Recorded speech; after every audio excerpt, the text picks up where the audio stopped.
Welcome, amazing friends, and in this tutorial you are going to learn a step-by-step approach of solving this kind of math Olympiad equation. This is your usual system of equation because you observe we have two equations and we are to find two unknowns, x and y. Now let me show you what it looks like, and don't forget to tell us how it helps you in the comment. We hope to serve you best. Now let's do this together. So we're going to begin this with solution. Okay, now what do we do? In this given equation, we can have it that x plus y equal to 6. Let's name it equation 1. Okay, then xy equal to 36. Let's name it equation 2. Now what do? We are going to go by substitution method. By that, we are going to make x subject from equation 1, then we substitute in 2. Okay, so let's do it together. So we can have it that from 1 we are having x plus y is equal to 6. Now to make x subject, this is positive y, so you subtract y from both sides. If you do that, x is going to give us 6 minus y. So this value of x is what we are going to substitute in equation 2.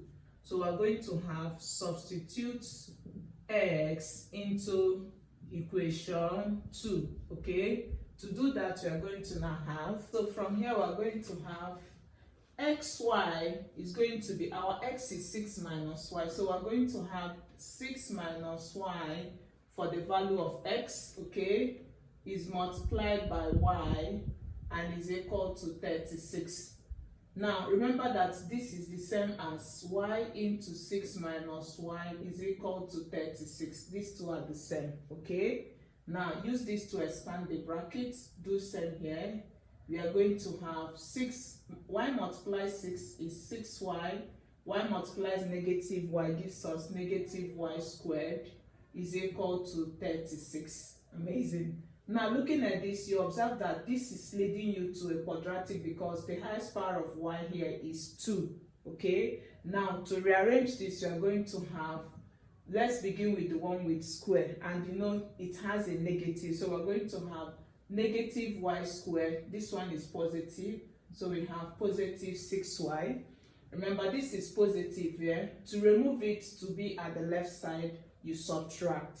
So we subtract 36 from both sides. If you subtract here, it gives you 0. Now to remove this so that it doesn't begin with a negative, what do? We are going to divide this equation. Okay, we are going to divide it by negative 1. I hope you are with me, to help remove this negative sign.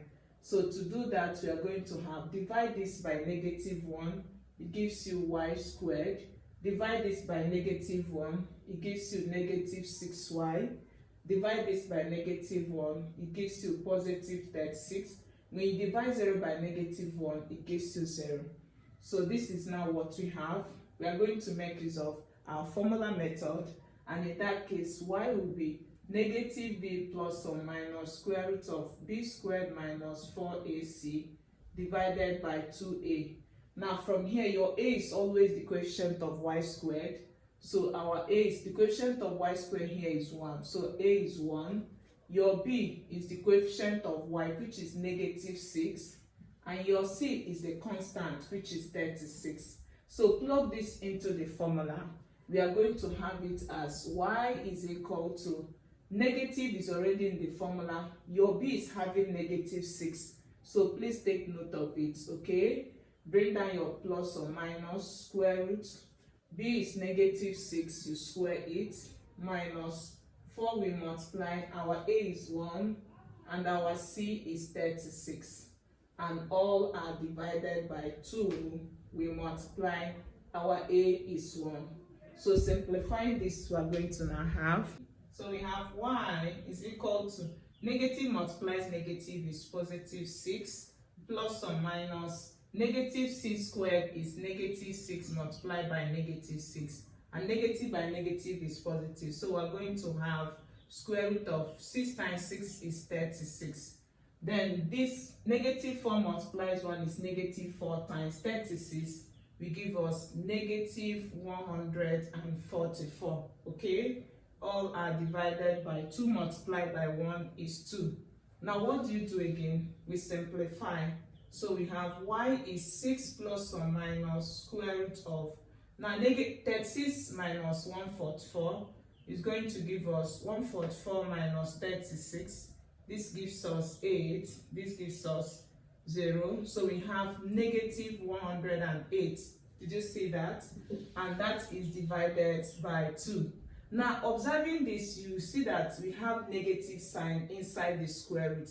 And each time you have this, it means the solution is leading you to a complex solution, okay? Because we're going to have imaginary number. Now, let's simplify this, knowing fully well that y will be 6 plus or minus square root of negative 1 will be multiplying 108. And all these are divided by 2. Now simplify this again. We have, for every root a multiplied by b, it is square root of a multiplied by square root of b. Okay, so we're going to apply this here. So to have y is equal to 6 plus or minus square root of negative 1 is multiplying square root of 108, all are divided by 2. Now, we are going to simplify this. Let's bring out the perfect square in that. Now, observe that 108 is the same as 2. So, let's take it here. 108. Let's reduce it. So, you have it that 2 can divide because the last digit is 8. So, 2 in 10 is 5. 2 here will give us 4. 2 can still divide. We have 27. 3 can go here. We have 9. 3 will go. We have 3. And 3 will give us 1. So because it's square root, you are going to pair it. So out of this you take 1, out of this you take 1. This remains because it doesn't have anything to pair with. So simplifying this, we are going to now have y is equal to 6 plus or minus. Now remember that each time you have square root of negative 1 is an imaginary number which we use this unit of I to represent. Did you see that? So each time you have this, represent it with I. So this is going to give us I is multiplying. For this, you see we have already brought this out. So these ones we brought out, we multiply them. And 2 multiplies 3 gives you 6. That 6 will be outside. Then this one remains in the root. So we're going to have 6 root 3. We have been able to simplify this to give us this. Did you see that? And all these are divided by 2.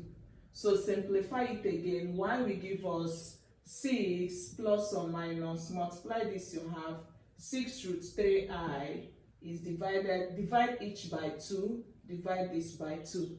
Okay? So this gives us y is, this will give us 3 plus or minus. This goes here, we have 3 root 3i. So the values of y will now be y is equal to 3 plus 3 root 3i, okay? Then let's take it, this is the first value of y, and the second value of y will be 3 minus 3 root 3i, okay? Now we have gotten these two values of y. Let's substitute in any of the equations to get our value of x. Now to do that, we have, recall, we made a statement that x is equal to 6 minus y, okay? I've not forgotten. Now let's put this first value of y into this statement. So we're going to have it, put y1 into x, okay? So we're going to have it as, this gives us x is equal to 6 minus our y1 now will be this. So we have, please put it in bracket because this is an expression. So we have 3 plus 3 root 3i. Now simplify this, we have x will give us 6. Use this to open up, okay? This opens this up and also this. So we have negative 3. When negative multiplies this, you have negative 3 root 3i. Did you see that? Now you can simplify this because they are of the same terms. So we're going to have it as x is going to be 6 minus 3 will give us 3 minus 3 root 3i. So this becomes this first value of x when we have our y to be what? Our y1 to be 3 plus 3 root 3I. Okay, now let's get the second value of x. Also, we have it that put y, the second value of y, into x. So we're going to have it, this is our x, so we have x is going to give us 6 minus, this is the second value, so you have 3 minus 3 root 3I. Okay, simplifying this, we have x is giving us 6, use this to open it up, so we're going to have minus 3, negative multiplies negative is positive 3 root 3I. So you simplify to have x is 6 minus 3 gives us 3 plus 3 root 3I. Now this is the second value of x. So what it means is that for when x is the first value of x and the first value of y is when x is 3 minus 3 root 3I, the value of y is 3 plus 3 root 3I. I hope you are seeing that. Then when you have the second value of x and y, we have it that for when second value of x is 3 plus 3 root 3I, the second value of y is 3 minus 3 root 3I. And this is the value. These are the values of x and y. Now we're going to do a check to know if actually when we put this value here, will it give us this answer 6 and 36. But you have to observe carefully that these values of x, for this x, you see that the value of x in the first statement is the same as the value of y in the second. Did you see that?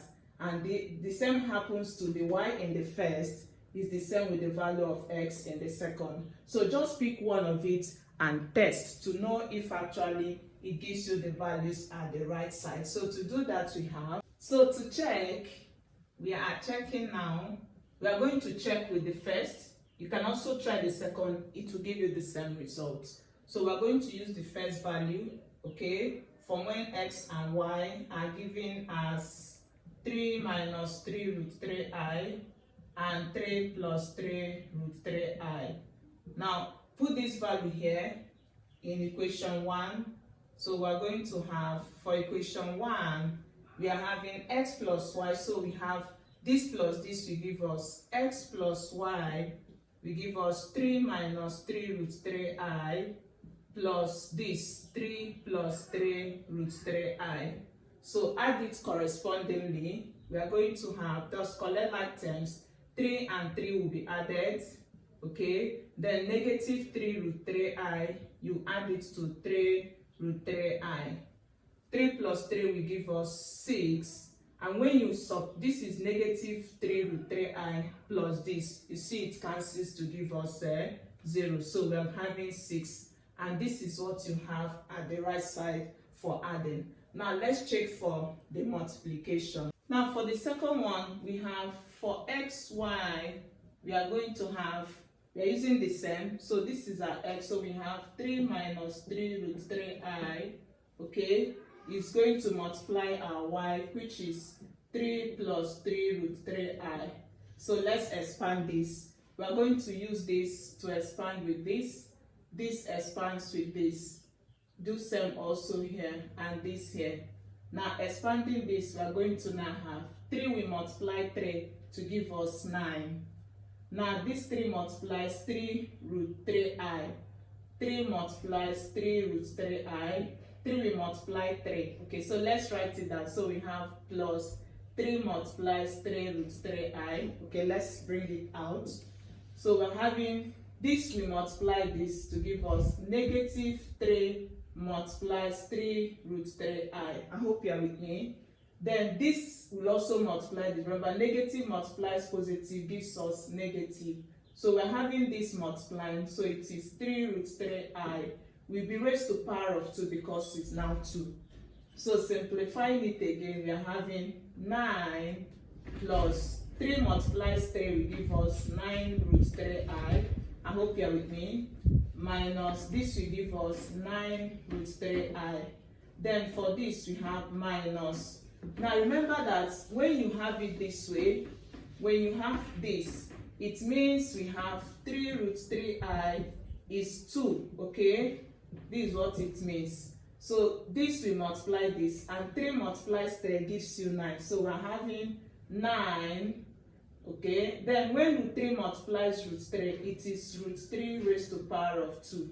I hope you're with me. Then when you have I, this is I multiplies I. It is going to give us I squared. So we have I squared. I hope you are still with me there. Now this gives us 9 plus 9 root 3i minus 9 root 3i minus this square cancels the square root. So you have 9 will multiply 3. And when 9 multiplies 3, it gives you 27. Remember we said that I is square root of -1 as an imaginary unit. And when you have I squared, it means -1, square root of -1 will be squared. And when you do this, the square cancels the square root. Did you see that? So you'll be left with -1. So it means that for squaring I, you are going to have -1. Interesting. Now simplify it finally. You are going to have 9 plus this, and this takes off and it is 0. Okay, it cancels. So you have -27 multiplies -1 gives you +27. And when you add this together, it gives you 36. And that is what you have at the right side.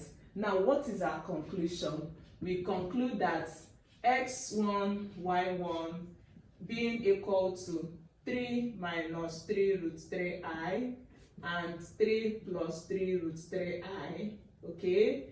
And x2, y2 being 3 plus 3 root 3i and 3 minus 3 root 3i are both what? Correct. And I hope you really learned a lot. Let's know how much in the comments. And don't forget to ask questions. I'll be there with you for more clarity. If this helps you, share so that others will learn, and subscribe for more tips. See you in our next class, and don't forget to give us a thumbs up. Bye-bye.